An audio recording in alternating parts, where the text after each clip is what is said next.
Hi friends, இன்றைக்கி இது ஒரு ரெடிமேட் சுடிதார் டாப். ஷோல்டர் வந்து 1 இன்ச் இறக்கமாக இருக்குது. அதை எப்படி சரி செய்யலான்னு பார்க்கலாம். கழுத்து பக்கம் இப்படி பிடிச்சி தைச்சோன்னா ஷோல்டர் பக்கத்தில் துணி தூக்குற மாதிரி இருக்கும். அதுக்கு பதிலாக ஷோல்டரோட உள்பக்கம் இந்த மாதிரி திருப்பி பிடிச்சிக்கோங்க.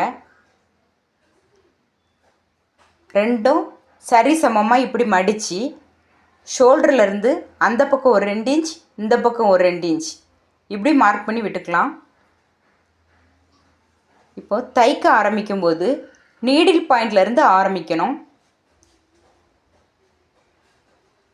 ஷோல்டரில் கரெக்டாக 1 இன்ச் லூஸ் விழுது. அதனால் அந்த பக்கம் 1/2 இன்ச், இந்த பக்கம் 1/2 இன்ச் விட்டு தைச்சா கரெக்டாக இருக்கும்.